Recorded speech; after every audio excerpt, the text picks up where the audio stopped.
اللہ تبارک و تعالیٰ نے ہمیں اسلام کی دولت عطا فرمائی۔ اللہ تبارک و تعالیٰ نے ہمیں جو یہ دولت عطا فرمائی ہے، یہ اللہ تبارک و تعالیٰ کی بہت بڑی نعمت ہے، جس کی قدر ہمیں صحیح معنی میں نہیں ہے۔ ہماری شریعت ہر چیز کے احکام کو واضح طور پر بیان کرتی ہے، ایک ایک جزئیات کو کھول کھول کر بیان کیا گیا ہے۔ دنیا کا شاید ہی کوئی مذہب ایسا ہو، بلکہ ہو ہی نہیں سکتا کہ جس میں دین کے ہر مسئلے کو، انسانی زندگی کے ہر پہلو کو لیا گیا ہو اور اس کے متعلق ہدایت دی گئی ہو کہ اس کام کو تمہیں ایسا کرنا ہے، اس کام کو تمہیں ایسا کرنا ہے۔ غالباً حضرت ابو ہریرہ رضی اللہ تعالیٰ عنہ سے روایت ہے، وہ فرماتے ہیں کہ ایک مرتبہ ایک یہودی نے انہیں تانا کے طور پر کہا کہ تمہارا نبی کیسا ہے جو تمہیں استنجا کا طریقہ بتلاتا ہے، جو تمہیں ناخن کاٹنے کا طریقہ بتلاتا ہے؟ تو حضرت ابو ہریرہ رضی اللہ تعالیٰ عنہ نے ان سے فخر سے کہا تھا کہ ہاں ہمارا نبی ایسا ہے جو ہمیں استنجا کا بھی طریقہ بتلاتا ہے، جو ہمیں ناخن کاٹنے کا بھی طریقہ بتلاتا ہے۔ یعنی اسلام نے ہر چیز کو واضح طور پر بیان کیا ہے۔ تو ہماری شریعت یہ خشک شریعت نہیں ہے، جہاں اسلام میں احکامات کو بیان کیا گیا ہے تو وہیں پر مسلمانوں کے دوسرے مسائل کو بھی بیان کیا گیا ہے۔ کھیل کود کے متعلق بھی واضح طور پر ہدایت دی گئی، شادی بیاہ کے متعلق بھی صاف صاف کہا گیا۔ ہر پہلو میں ہم کو ہدایت دی گئی، ہر پہلو میں ہمیں کچھ نہ کچھ رہنمائی مل جاتی ہے۔ ہم کتابوں کو اٹھا کر دیکھیں اور ہم پڑھیں تو اللہ تبارک و تعالیٰ جگہ جگہ پر ارشاد فرماتا ہے کہ تم اس کام میں یہ کام کرو اور اس کام میں یہ عمل اختیار کرو۔ تو اسی طرح کھیل کود کا مسئلہ ہے کہ کھیل کود تو اسلام نے کھیل کود کے مسئلے میں کیا کہا ہے، کھیل کود کس حد تک جائز ہے اور کہاں تک جائز ہے اور کیا کرنا چاہیے اور کس طرح کے کھیل کود سے ہمیں احتراز کرنا چاہیے اور اس سے بچنا چاہیے۔ تو کھیل کود، ہر وہ کھیل کود کہ جس میں شریعت کے کسی پہلو پر آنچ نہ آتی ہو، شریعت کے کسی پہلو سے انکار لازم نہ آتا ہو، تو وہ ایک حد تک جائز ہے۔ لیکن وہ کھیل کود جس میں کچھ نہ کچھ منفعت حاصل ہوتی ہے کہ جس سے ہمیں کچھ سبق ملتا ہے یا پھر جسمانی منفعت کا ذریعہ ہوتا ہے، تو وہ زیادہ بہتر ہے ان کھیل کود کے مقابلے میں جس میں دنیا اور آخرت کا کوئی فائدہ نہیں۔ اور رہے وہ کھیل کود کہ جس میں دنیا اور آخرت کا فائدہ تو قطع نظر بلکہ اس کا نقصان ہے، تو ایسے کھیل کود تو ہرگز جائز نہیں۔ تو طرح طرح کے کھیل کود ہے کہ جس کے سلسلے میں اسلام نے ہمیں ہدایت فرمائی ہے۔ دوڑ کا مقابلہ ہے، کشتی ہے اور اسی طرح بہت سارے کھیل کود ہے، تیر اندازی ہے۔ تو ان تمام کے سلسلے میں ہمیں احادیث میں صاف صاف باتیں ملتی ہے۔ حضرت عائشہ رضی اللہ تعالیٰ عنہا سے روایت ہے کہ میں اور اللہ کے رسول صلی اللہ علیہ وسلم دوڑ کا مقابلہ کیا کرتے تھے۔ ایک موقع پر اللہ کے رسول صلی اللہ علیہ وسلم نے کہا، کسی غزوہ سے واپس ہو رہے تھے اور اللہ کے رسول صلی اللہ علیہ وسلم نے کہا کہ عائشہ، غالباً اس وقت حمیرہ کہا تھا کیونکہ اللہ کے رسول صلی اللہ علیہ وسلم حضرت عائشہ کو محبت سے حمیرہ کہا کرتے تھے۔ تو کہا کہ ایک مقابلہ ہو جائے، تو حضرت عائشہ کہتی ہے کہ اس وقت ہم نے مقابلہ کیا تو اس وقت چونکہ میں پتلی دبلی تھی تو اس وقت میں جیت گئی۔ تو اسی طرح ایک مرتبہ پھر غزوہ سے واپس ہو رہے تھے لیکن اس وقت میں فربا ہو گئی تھی۔ تو اس وقت پھر سے ایک مرتبہ اللہ کے رسول صلی اللہ علیہ وسلم نے کہا اور تمام صحابہ کرام کو کہا کہ تم آگے چلے جاؤ، اور جب صحابہ کرام آگے چلے گئے تو پھر مقابلہ ہوا، تو پھر اللہ کے رسول صلی اللہ علیہ وسلم اس موقع پر جیت گئے اور حضرت عائشہ سے کہا کہ یہ اس دن کا بدلہ ہے، یعنی اس دن تم جیتی تھی، آج میں جیتا ہوں۔ اور اسی طرح اللہ کے رسول صلی اللہ علیہ وسلم مذاق بھی کیا کرتے تھے۔ ایک موقع پر ایک بڑھیا اللہ کے رسول صلی اللہ علیہ وسلم کی خدمت میں حاضر ہوئی اور کہا کہ اللہ کے رسول میرے لیے دعا کیجئے، میں جنت میں داخل ہو جاؤں، ایسی دعا کیجئے۔ تو اللہ کے رسول صلی اللہ علیہ وسلم نے کہا کہ بڑھیا جنت میں داخل نہیں ہوگی۔ تو وہ بڑھیا رونے لگی اور شکایت کرنے لگی۔ پھر اللہ کے رسول صلی اللہ علیہ وسلم نے کہا کہ کوئی بڑھیا جنت میں داخل نہیں ہوگی، لیکن وہ اس کی جوانی کی حالت لوٹ آئے گی اور اس حالت میں وہ جنت میں داخل ہوگی۔ یعنی اللہ کے رسول صلی اللہ علیہ وسلم تو اس طرح سے مذاق بھی کیا کرتے تھے۔ اور صحابہ کرام رضی اللہ تعالیٰ عنہم اجمعین کے درمیان جب گھوڑے وغیرہ کا مقابلہ ہوتا، یعنی گھوڑا ریس وغیرہ ہوتی، تو اس موقع پر اللہ کے رسول صلی اللہ علیہ وسلم صلی اللہ علیہ وسلم نے بعض موقع پر ایسے مقابلے کروائے ہیں۔ اور کتنے مقامات پر جب صحابہ کرام نے مقابلہ کیا تو اللہ کے رسول صلی اللہ علیہ وسلم نے خاموشی اختیار کی ہے۔ اور آپ کا ایسے معاملات میں خاموشی اختیار کرنا یہ اس کے جواز کی دلیل ہے، کیونکہ کوئی نبی جب موجود ہو اور اس کی موجودگی میں کوئی ناموافق کام ہو تو نبی کا اس کام سے روکنا لازم ہے، نبی کا اس کام سے روکنا لازم ہے۔ اگر وہ نہ روکے تو یہ اس کے جواز کی دلیل ہوتی ہے۔ تو اسی طرح اللہ کے رسول صلی اللہ علیہ وسلم نے ایسے موقع پر خاموشی اختیار کی۔ تو ہمیں شریعت کے ہر پہلو میں شریعت میں ہمیں زندگی کے ہر پہلو میں کچھ نہ کچھ ہدایات مل جاتی ہیں۔ تو اسی طرح ہمارے سامنے ایک موقع ہے، آئندہ کل کا دن ہے، 14 جنوری کا دن ہے، کہ جس دن ایک تہوار منایا جاتا ہے جسے ہم مکر سنکرانتی کہتے ہیں یا اترائن کہا کرتے ہیں، جو یہ ایک ایسا تہوار ہے جو اسلام کا نہیں،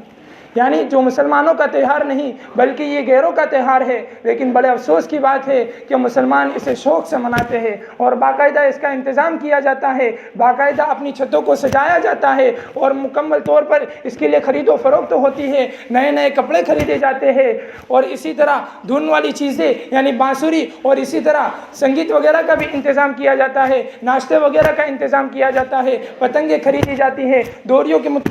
کے متعلق اچھی سے اچھی ڈوریاں لائی جاتی ہیں۔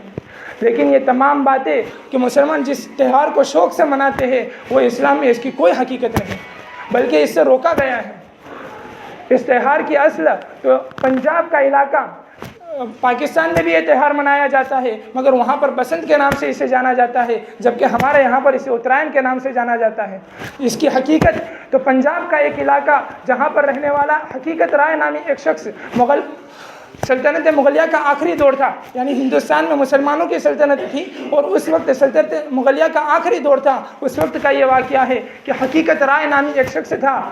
کہ جس نے خطری خاندان کی ایک لڑکی سے نکاح کیا اور اس کے بعد مسلمانوں کی اسکولوں میں اسے کسی تعلق کی بنا پر داخلہ مل گیا۔ تو وہاں پر مسلمانوں کی اسکولوں میں داخلہ لینے کے بعد اس نے پیغمبر اسلام حضرت محمد مصطفیٰ صلی اللہ علیہ وسلم کے شان اقدس میں اور حضرت فاطمہ اور ایک قول کے مطابق حضرت عائشہ صدیقہ رضی اللہ تعالی عنہما کی شان اقدس میں گستاخی کی، کہ جس کی بنا پر مسلمانوں نے اس کی گرفت کی اور اسے گرفتار کیا گیا اور لاہور کی عدالت میں اسے بھیجا گیا، اور وہاں سے اس کی پھانسی کا فیصلہ ہوا اور بالآخر اسے گرفتار کر سزائے موت دے دی گئی۔ تو اس کے بعد اس کے خاندان والوں نے اس کے خلاف شدید احتجاج کیا اور طرح طرح کی مخالفت کی اور تنظیمیں پیدا ہوئی، لیکن جس دن اس کو شہید کیا، جس دن اس کو موت کے گھاٹ اتارا گیا، جس دن اس کو سزا دی گئی، وہ دن 14 جنوری کا دن تھا۔ تو اس موقع پر کھتری خاندان کے لوگوں نے کہا کہ یہ ہمارے لیے بڑے فخر کی بات ہے کہ ہمارے مذہب کا ایک مبلغ جو شہید کر دیا گیا، ان کے نزدیک یہ شہید ہوا گویا کہ، لیکن اس کی کوئی حقیقت نہیں۔ تو اس کی شہادت کے شوق میں انہوں نے یہ تہوار منایا اور پتنگیں وغیرہ اڑائی اور اس طرح کا تہوار منایا گیا، یعنی اس کی اصل بنیاد اللہ کے رسول صلی اللہ علیہ وسلم کی شان اقدس میں اور حضرت فاطمہ اور حضرت عائشہ صدیقہ رضی اللہ تعالی عنہما کی شان اقدس میں گستاخانہ کلمات کہنے کی وجہ سے۔ لیکن آج بڑے افسوس کی بات ہے کہ مسلمان تو تاریخ کو جانے بغیر، ہسٹری کو جانے بغیر نہ جانے اور جانے، جس کسی نے جانا تو وہ جاننے کے باوجود بھی یہ تہوار بڑی خوشی سے مناتے ہیں اور اس کے لیے باقاعدہ انتظام کیا جاتا ہے، حالانکہ ہمیں ہونا یہ چاہیے تھا کہ اس سے روکنا چاہیے، لیکن اس کا کوئی اہتمام نہیں کیا جاتا بلکہ خوشی سے اس تہوار کو منایا جاتا ہے۔ حالانکہ اس میں دنیاوی نقصانات بھی ہے۔ خطبہ مسنونہ کے دوران اللہ کے رسول اللہ رب العزت کا ایک فرمان، قرآن کریم کی ایک آیت آپ کے سامنے تلاوت فرمائی، جس میں اللہ تبارک و تعالیٰ یہ ارشاد فرماتا ہے کہ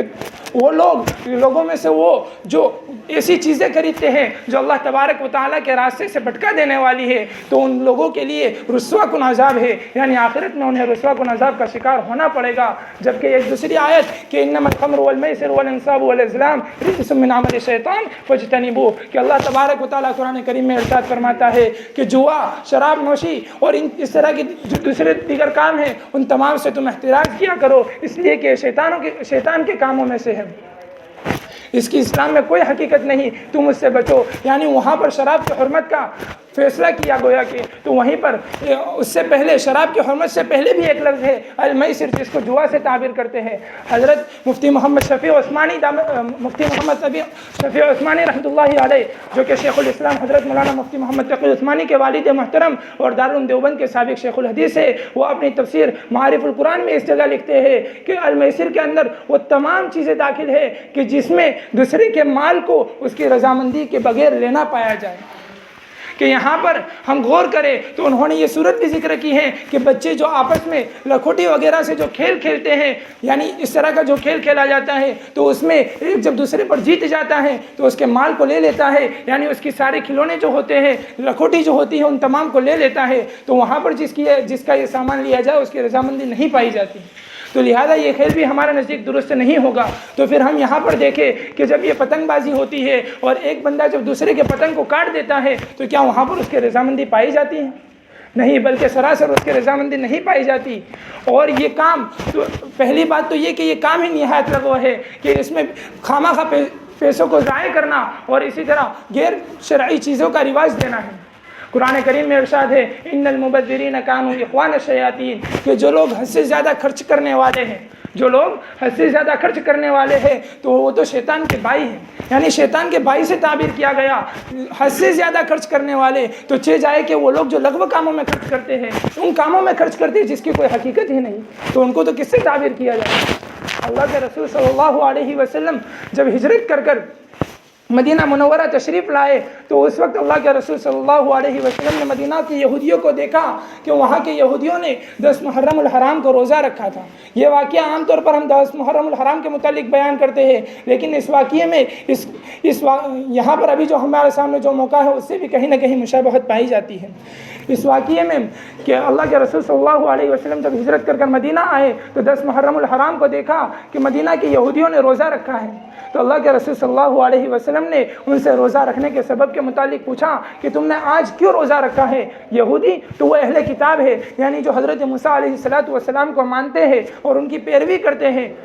تو ان کو پوچھا تو انہوں نے یہ جواب دیا کہ یہی وہ دن ہے کہ جس دن اللہ تبارک و تعالیٰ نے ہمیں فرعون اور اس کے لشکر سے حضرت موسیٰ علیہ السلام کے واسطے سے نجات دی تھی، تو ہم اس دن کی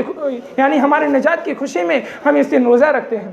10 محرم الحرام کو انہوں نے روزہ رکھا تھا، تو اللہ کے رسول صلی اللہ علیہ وسلم نے اس موقع پر فرمایا کہ ان لوگوں نے حضرت موسیٰ علیہ السلام کے اس دن کی یعنی جس دن حضرت موسیٰ علیہ السلام نے فرعون اور اس کے لشکر سے انہیں نجات دلائی تھی روزہ رکھا، تو ہم موسیٰ علیہ السلام کی پیروی کے ان کے بالمقابل زیادہ حقدار ہیں، کیونکہ انہوں نے کما حق و معنی میں حضرت موسیٰ علیہ السلام کی پیروی نہیں کی، بلکہ آپ کے جانے کے بعد آپ کی کتاب میں طرح طرح کی تحریفیں کر دی، تو ہم تو زیادہ حقدار ہیں کہ ہم حضرت موسیٰ علیہ السلام کی پیروی کریں۔ اور بہت سے دیگر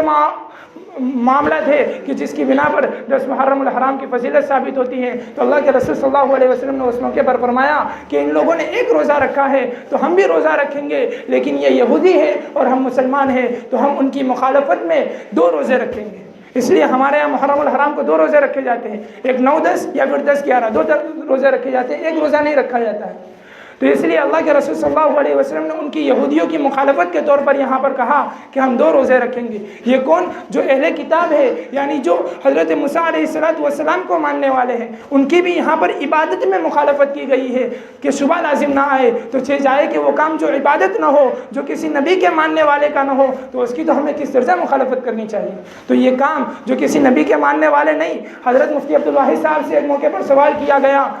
پاکستان میں قادیانیت کا انتہائی زور ہے، تو حضرت مفتی صاحب سے یہ سوال کیا گیا کہ آپ یہودیوں کے خلاف، آپ عیسائیوں کے خلاف تو اس قدر نہیں بولتے جس قدر آپ قادیانیت کے خلاف بولتے ہیں، تو اس کی کیا وجہ ہے؟ تو حضرت نے اس وقت جواب دیا کہ میں عیسائیت کے خلاف اور یہودیت کے خلاف بھی بولتا ہوں، لیکن قادیانیت کے خلاف بولنے کی سچ حقیقی وجہ یعنی اتنا شدید ان کے خلاف بولنے کی صحیح وجہ یہ ہے کہ یہودی اور نصارہ تو یہ سچے نبی کے جھوٹے پیروکار ہیں۔ نبی حق ہے لیکن یہ پیروکار جھوٹے ہیں، جبکہ قادیانی تو یہ نبی بھی جھوٹا اور پیروکار بھی جھوٹے۔ تو یہاں پر ہم یہ دیکھیں کہ یہ کسی نبی کے پیروکار نہیں اور ان کے اس کام میں ذرا برابر نفع نہیں، تو ہمیں اس کو ترک کرنا چاہیے اور ہمیں اپنا اوقات کی حفاظت کرنی چاہیے اور ان اوقات کو دوسرے کاموں میں لگانا چاہیے۔ اللہ تبارک و تعالیٰ نے ہمیں سرمایہ دیا تو انہیں اس فضول کاموں میں خرچ کرنے کے بجائے دوسرے بہت سے ایسے جائز امور ہے جہاں پر ہمیں اس سرمایہ کو خرچ کرنا چاہیے۔ مسجدوں میں، مکاتبوں میں، مدارسوں میں اس سرمایہ کو دینا چاہیے کہ جس کے ذریعے سے کوئی بچہ حافظ بن جائے، کوئی عالم بن جائے جو کل قیامت کے دن ہماری نجات کا سبب ہو۔ ہمیں وہاں پر اس سرمایہ کو خرچ کرنا چاہیے۔ اللہ تبارک و تعالی ہمیں اور آپ کو ان تمام لغویات سے بچنے کی توفیق عطا فرمائے اور اپنے اوقات کو اور اپنے سرمایہ کو حقیقی جگہ پر اور اس کے صحیح مصرف میں خرچ کرنے کی توفیق عطا فرمائے۔